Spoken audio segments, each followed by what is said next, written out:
Bonjour chers élèves, j'espère que vous allez bien et merci de me rejoindre dans une nouvelle leçon de français pour tous. Dans cette vidéo d'aujourd'hui, je vais vous expliquer la différence entre le pronom on et le pronom i et quand utiliser chacun de ces pronoms. Suivez avec moi et soyez attentifs. On et i sont des pronoms personnels compléments et ils peuvent être également des pronoms adverbiaux, appelés neutres, parce qu'ils servent seulement à remplacer. Les pronoms on et i, ils servent à remplacer des compléments d'objets directs, des compléments d'objets indirects et également un complément circonstanciel de lieu. On se sert de ces compléments, bien sûr, pour éviter la répétition dans une phrase. Commençons par le pronom on.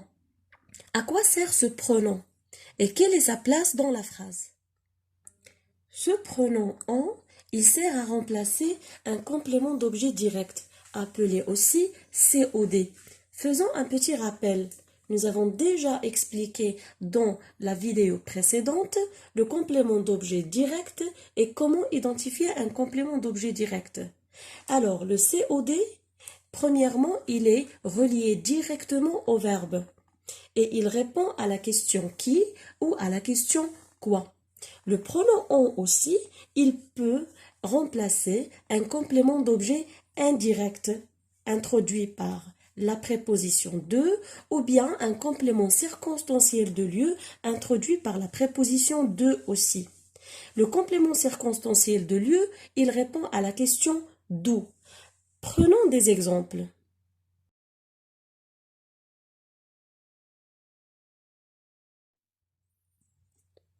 Si je te dis, par exemple, tu sors de la classe, tu vas tout simplement répondre, oui, je sors de la classe. Cette réponse est correcte, mais il y a une répétition. Le mot de la classe, il se répète. On doit éviter la répétition. Et pour le faire, je dois d'abord chercher la fonction du mot qui se répète.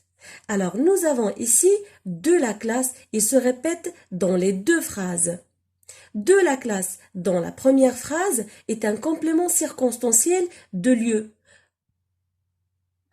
introduit par la préposition de. Pour identifier ce complément circonstanciel de lieu, on peut poser la question d'où. Tu sors d'où? De la classe.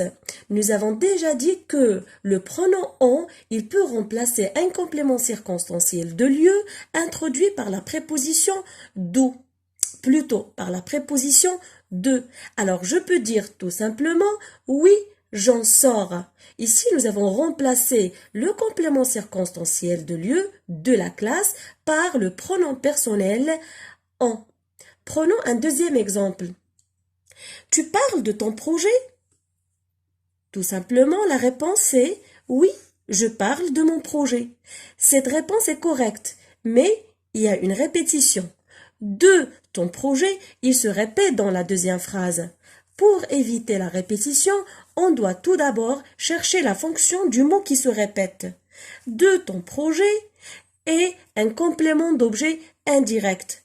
Pour identifier un complément d'objet indirect, on pose la question de qui ou de quoi, à qui ou à quoi. Dans cette phrase, on pose la question de quoi.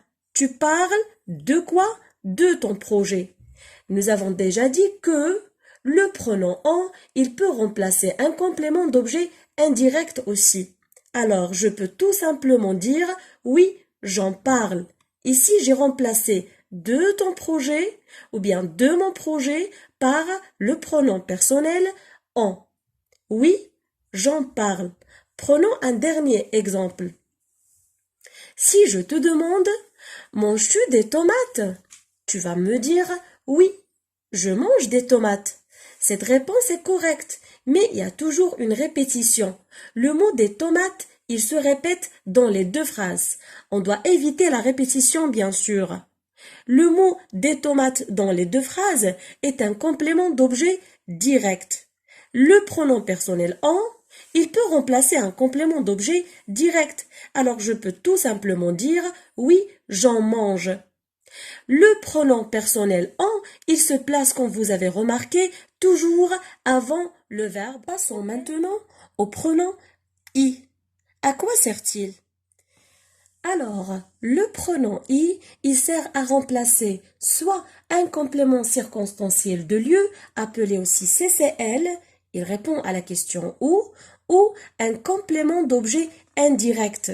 Faisons encore une fois un petit rappel. Le complément d'objet indirect, il est toujours introduit par la préposition à ou la préposition de, et il répond à 4 questions. La question à qui, à quoi, de quoi ou de qui. Passons aux exemples maintenant.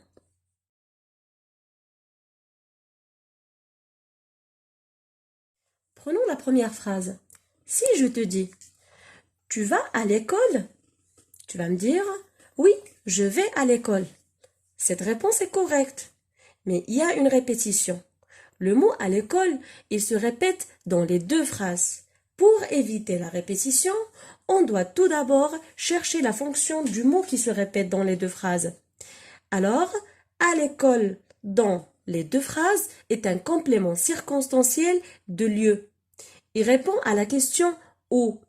Tu vas où? Je vais à l'école. Alors, en général, pour identifier un complément circonstanciel de lieu, on pose toujours la question où. Et maintenant, nous avons déjà dit que le pronom i, il peut remplacer un complément circonstanciel de lieu. Je peux maintenant remplacer à l'école par i. Et je vais dire tout simplement oui, j'y vais. Deuxième exemple. Tu penses à ton voyage? Oui, je pense à mon voyage. Cette réponse est également correcte, mais il y a toujours un mot qui se répète. Pour éviter la répétition, on doit chercher la fonction du mot répété dans les 2 phrases. À ton voyage, à mon voyage. Pour identifier un complément d'objet indirect, on pose la question à quoi ou à qui. Dans ces phrases, on pose la question à quoi? Tu penses à quoi? À mon voyage. Alors, on peut tout simplement remplacer le complément d'objet indirect à mon voyage par le pronom i. Et je vais dire oui, j'y pense. Un dernier exemple. Tu vas aller au cinéma? Oui, je vais aller au cinéma. Cette réponse est toujours correcte, mais il y a une répétition. Au cinéma se répète dans les 2 phrases. Cherchons d'abord la fonction de au cinéma dans la phrase. On pose la question où. Tu vas aller où? Alors, au cinéma est un complément circonstanciel de lieu et je peux le remplacer par le pronom i. Tu vas au cinéma? Oui, j'y vais. Et voilà, vous savez maintenant la différence entre les 2 pronoms. Vous pouvez les employer correctement dans vos phrases. Merci pour votre attention et à très bientôt.